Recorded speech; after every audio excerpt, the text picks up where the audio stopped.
Oi, aqui é o professor de matemática Guto Franceschi e hoje nós vamos estar estudando ângulos formados por duas retas paralelas e uma transversal. Então vamos relembrar aqui alguns conceitos primeiro. Primeiro que são retas paralelas.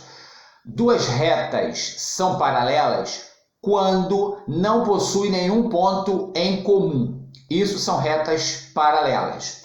E o que são retas transversais? São retas que cortam duas ou mais retas paralelas em pontos diferentes. Teríamos ali então as retas transversais.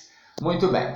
Agora nós vamos começar a compreender algumas situações para estarmos estudando os ângulos formados por duas retas paralelas e uma transversal. Vamos imaginar então a seguinte situação. Duas retas RS cortadas por uma transversal T formam os seguintes ângulos A, B, C, D, E, F, G e H.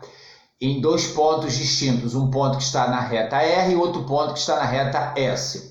E aí nós temos as regiões. Região externa acima, região externa abaixo e a região interna, ou seja, a região que está entre as duas retas paralelas. A partir daí podemos começar a estudar os ângulos. Primeiro nós teremos os ângulos correspondentes. Aqui temos exemplos de ângulos correspondentes. O ângulo AE e o ângulo BIF. Notem, um está entre as paralelas e o outro está fora. Ok? Então nós temos os dois do mesmo lado da transversal, um dentro e o outro fora. Observem isso. São exemplos de ângulos correspondentes. Ângulos correspondentes, eles são congruentes, ou seja, eles possuem a mesma medida. Aqui, novo exemplo aqui, temos C e G e D e H. Também são exemplos de ângulos correspondentes. Continuando agora vamos falar de ângulos alternos externos. Coisas alternadas são coisas que estão em lados diferentes, por exemplo, um zigue-zague, imagine assim, quando você coloca, por exemplo, o cadarço do seu tênis, que você fica fazendo um zigue-zague ali com o cadarço. Então nós vamos ter que característica? Os dois vão estar fora, ou seja, na parte externa, um acima e outro abaixo, e um de cada lado da transversal. Então nós temos aí D e F como exemplo, e temos também o C e o E. Esses ângulos têm medidas iguais, também são congruentes. Temos agora os alternos internos. Semelhantemente aos externos, é um de cada lado da transversal. A diferença é que agora os dois estão na região interna. E aí nós temos o exemplo do A e do G e do B e do H. Eles também têm medidas congruentes. Agora nós temos os ângulos colaterais externos. O que acontece? A palavra colateral quer dizer mesmo lado. Então eles se encontram do mesmo lado da transversal.